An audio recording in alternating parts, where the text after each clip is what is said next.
So in this video, we're going to talk about how to improve your social skills extremely fast using the exact principles that World Cup footballers are using in their training right now. So these are all things that I've tried and tested in my social life, and I found them incredibly helpful. And I've got 3 specific examples for you. 3 different footballing nations that are currently at the World Cup. And we're going to use those principles to become better and more fluent conversationalists, more charismatic to others, and better able to perform in those higher pressure social environments and on big occasions. So let's get into it. So the first point I want to make is training at altitude, just like the Mexican national team. Now, the Azteca Stadium, where the Mexican national team play their games, has long been known as maybe one of the hardest stadiums in the world to play at. And a lot of that comes down to the fact that Mexico City, where the stadium is just at incredibly high altitude above sea level. The air is a lot thinner. Most rival teams going to play there lose a lot of their physical advantages. They tire out much quicker just because of that altitude. But inversely, Mexico used those harsher conditions as a training advantage. They become adapted. They do all of their training sessions at this higher altitude so that when they go elsewhere, when they leave the continent and go to more normal conditions, they have those physical advantages. They can run faster than the other teams. They are able to sustain themselves for longer. The lesson here is that they deliberately make their training sessions harder in order to make the real thing easier. So if we were to apply this to our social lives, what this makes me think of is when I was younger and trying to become more confident, I was maybe 19 or 20, grew up quite shy and reserved, and I thought I want to sort this out. I want to become more socially confident. So I'd set myself these social challenges, like I'm going to go and try and approach some girls. Or I used to do these days out in London with my brother where we dress up in suits and we play these characters where we pretend to be investors, and we go and do these dares. We walk into a building and pretend we want to buy it. Just doing these quite challenging things, these socially demanding things to get you out of your comfort zone. And despite the fact that I found those things really intimidating, sometimes they were really hard to get through. The strangest thing was when I go back to my normal life, like work or university or school, the things that used to cause me anxiety, maybe speaking up in a group meeting or discussion or things along those lines, I somehow felt a lot more comfortable. My baseline level of social comfort seemed to have gone up. I no longer found these things as difficult, and I think that's because in the back of my head, I knew that I tackled something much more socially challenging just a few days before. So to reiterate, if we deliberately expose ourselves to those difficult, socially challenging things designed to get us out of our comfort zone, our baseline level of comfort goes up, and we're able to carry ourselves with more confidence, more self-assuredness, and not feel as much social anxiety. So remember that one. So the second thing I want to talk about is never go in cold before a big occasion. So what do I mean by this?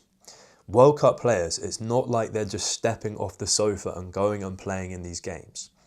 To be part of a national team, it takes weeks of preparation, weeks of training, getting in rhythm, building match fitness. Even before that, it's having a good season with your club level team and proving that you're ready for the physical demands of international football. And that's actually why a lot of managers actually value match fitness and sharpness over raw talent.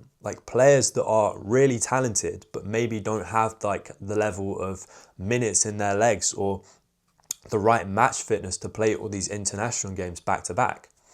And I'm specifically thinking of my national team, the England national team.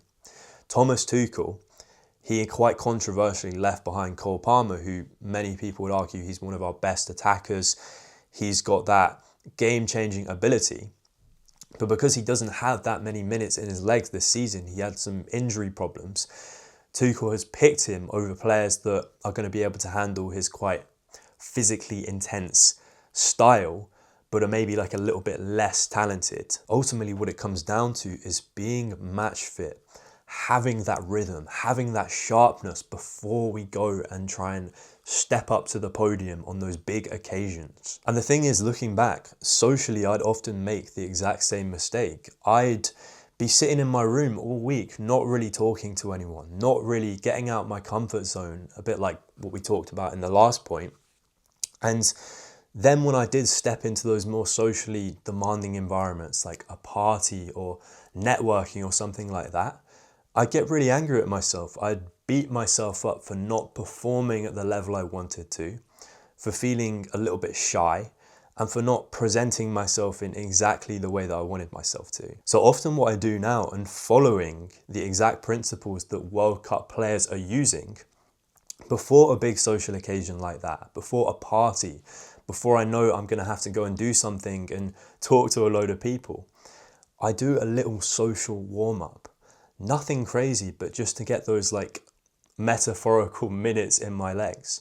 So what do I mean? Before I arrive at the party, I might go and buy something from the shop and have a short conversation with the cashier. I might give a compliment to a random stranger. Just anything to get myself out of my comfort zone, to get those minutes in my legs, to warm myself up, get that social energy going. So by the time I arrive at that big occasion, that big moment, I'm feeling a lot better, feeling a lot more warmed up and able to perform at my best. And the third and final point I want to make is to embrace play like a Brazilian playmaker. So what do I mean by that? So when you think back to all these amazing teams, all these amazing Brazilian teams at previous World Cups, these creative, technical players that we'd just never seen before, one thing I think they all had in common is the freedom with which they played. Freedom to express themselves, show personality on the pitch, that Brazilian flair, that technical ability that we've come to know them for as a nation.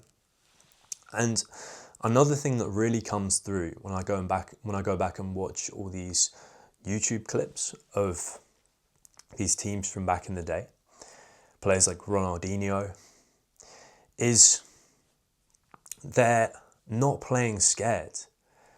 You know, some teams kind of set up not to lose, which sometimes it makes sense in knockout fixtures, but they're not playing with like fear. It doesn't seem like they're playing with any psychological pressure. If anything, what's coming through is they're enjoying themselves. They're having fun on the pitch, despite being in some incredibly high stakes games. And I think the true lesson that comes through here is not just in football, but in any field of life, any realm. When you're having fun is when you're at your best self, your highest performing self. So being quite an anxious kid when I was younger, being quite reserved, and I am still quite an introverted person, I became known as just this guy who really kept to himself. I would act awkward, I'd stutter, trip over my words when I talk to people, especially around certain groups, maybe people I wanted to impress, or, you know, I wanted their approval. I would act in this way. But around my friends, what I noticed is that I didn't feel any of that pressure. It was never a conscious thought like, what am I going to say next? I'm running out of things to talk about. Or I was never once self-conscious. I was just existing and having a good time, laughing.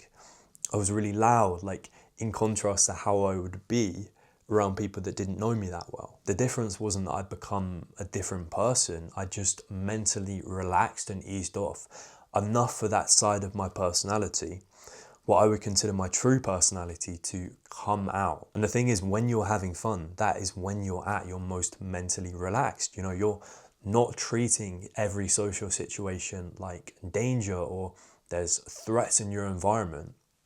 And you do become more naturally expressive. You do take more social risks. And I believe you are at your most charismatic version of yourself. So the secret isn't to suppress your natural personality and be afraid of taking those risks. It's to, if anything, lean into it more. It's to let that side of yourself come out. So what my approach is now is, instead of asking myself, how do I impress these people? How do I get them to like me? It's more about, how do I make this social situation as fun for myself as possible? Any conversation, because I believe like ultimately the main goal of like socializing, if there is one, is to just have fun. So how can I make this as fun as possible for me? How can I make myself laugh? How can I entertain myself? And usually that involves leaning into my unique interest, leaning into my sense of humor, letting those like somewhat quirky parts of my personality come out instead of just like hiding them away.